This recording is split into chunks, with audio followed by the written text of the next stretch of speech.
Hello students, इस video में हम डिस्कस करेंगे एमलगमेशन ऑफ कंपनी के बारे में कि एमलगमेशन ऑफ कंपनी का मतलब क्या होता है। It's meaning is combination of two और more existing company into one company. जब दो या दो से ज़्यादा कंपनी अमेलगमेट हो जाती हैं एक कंपनी में, ठीक है, तो उसे हम बोलते हैं amalgamation. One company is absorb by another. एक क्या होता है जहाँ पर एक कंपनी दूसरी कंपनी को अब्जॉर्ब कर लेती है और एक नई कंपनी बन जाती है to take over business of existing company, ठीक है, जिसमें जो एग्जिस्टिंग कंपनी है वो क्या करती है, दूसरे कंपनी का बिजनेस को एग्जिस्ट कर लेती है, मतलब टेक ओवर कर लेती है। तो जो कंपनी मतलब ख़त्म हो रही है, जो अब्जॉर्ब हो रही है, ओके, तो दो तरह की कंपनी होती है, एक तो ट्रांसफेरर और ट्रांसफेरी। तो ट्रांसफेरर क्या होती है, जो एब्जॉर्ब हो रही है, एब्जॉर्ब्ड, ओके, और ट्रांसफेरी मतलब एब्जॉर्बिंग, जो कर रही है, ठीक है। एमलगमेशन ये इंपॉर्टेंट कॉन्सेप्ट है, AS14 में आता है और इसके दो तरह कहते हैं, amalgamation in the nature of merger and amalgamation in the nature of purchase. Okay, तो ये amalgamation in the nature of merger को हम बोलते हैं पूलिंग ऑफ इंटरेस्ट मेथड, ठीक है, कि मर्ज हो जाती है दो company.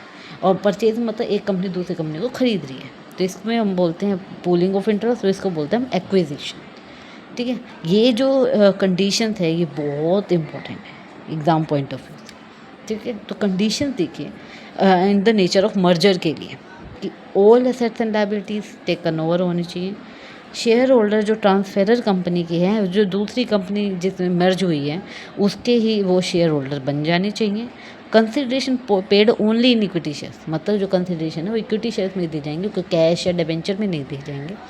Business of transferor is intended to be care, जो मान लो वो जो बिज़नेस कर रही थी, ट्रेडिंग कर रही थी, जो भी बिज़नेस कर रही थी, जो दूसरी कंपनी ट्रांसफेरी कंपनी है वो वही बिज़नेस वो कैरी ऑन करेगी। No adjustment to book values except uniform accounting, जो भी एक जैसी अकाउंटिंग पॉलिसीज़ हैं, प्रैक्टिस है, वो तो दोनों करेंगी, वो दोनों भी बुक्स में लिखा जाएगा, लेकिन जो एक जैसी नहीं है तो वो रिकॉर्ड नहीं की जाएगी।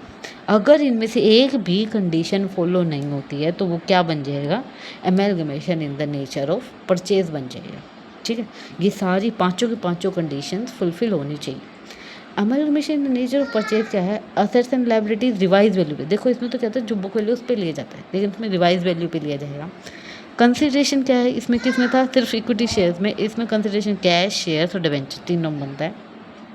रिजर्व इसमें क्या होते हैं, कंटिन्यू नहीं होते, इसमें तो रिजर्व कंटिन्यू रहेंगे वैसे के वैसे, देखिए इसमें स्टैट्यूटरी रिजर्व कंटिन्यू रहेगा, बाकी रिजर्व कैंसिल हो जाएगी, और इसको हम क्या लेते हैं, ट्रीटेड एज एक्वाइजिशन, ठीक है। अब देखो परचेज कंसिडरेशन बात कर रहे हैं हम, purchase consideration can be paid in cash, debenture. तो ये क्या है, परचेज कंसिडरेशन होता है amount paid by transferee company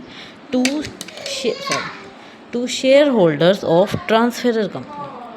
ये जब ट्रांसफेरी कंपनी जो ट्रांसफेरर कंपनी के शेयर होल्डर को जो भी अमाउंट देगी वो क्या होता है, परचेज कंसिडरेशन। मान लो ये कंपनी ट्रांसफर ABC, दो कंपनियाँ ABC और XYZ, तो XYZ ने ये कंपनी को अपने खरीद लिया, ये ABC को खरीद लिया, तो ABC क्या है, ट्रांसफेरर, और XYZ क्या है, ट्रांसफेरी।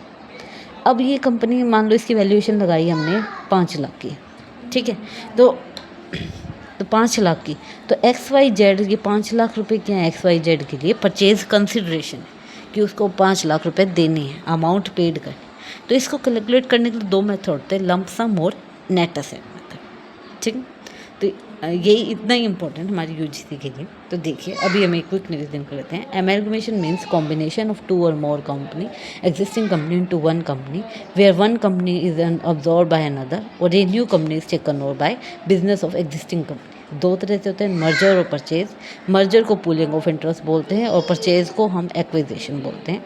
मर्जर में ये 5 कंडीशन की assets and liability taken over होनी चाहिए, शेयर होल्डर्स क्या है, ट्रांसफेरी कंपनी के भी शेयर होल्डर्स बन जाने चाहिए, कंसिडरेशन सिर्फ इक्विटी शेयर्स में दी जानी चाहिए, बिजनेस जो ट्रांसफर कंपनी का वही कैरी डाउन होना चाहिए, कोई भी एडजस्टमेंट टू बुक वैल्यूज़ नहीं की जाएगी, क्योंकि और अगर इन सब में अगर कुछ भी एक भी कंडीशन फुलफिल नहीं होती है तो वो क्या बन जाएगा, नेचर ऑफ परचेज बन जाएगी। असेट्स एंड परचेज में क्या होता है, assets and liability purchase book value revise value पे लिया जाता है, कंसिडरेशन कैश, शेयर्स और डिबेंचर में हो सकता है, रिजर्व्स आगे कंटिन्यू नहीं करते लेकिन स्टैट्यूटरी रिजर्व कंटिन्यू करेंगे और इसको एक्विजिशन माना जाता है। परचेज कंसिडरेशन क्या मतलब होता है, जो कंपनी जो खरीद रही है वो कंपनी जो दूसरी कंपनी को अमाउंट पे करेगी उसको बोलते हैं परचेज कंसिडरेशन। इसको निकालने के 2 मेथड होते हैं, लंप सम और नेट एसेट मेथड। ओके, तो इससे नेक्स्ट वीडियो में हम डिस्कस करेंगे इनकी एंट्रीज के बारे में कि ट्रांसफरर कंपनी और ट्रांसफरी कंपनी के बुक्स में क्या एडजस्टमेंट, क्या एंट्रीज की जाती है। Okay, thank you for today.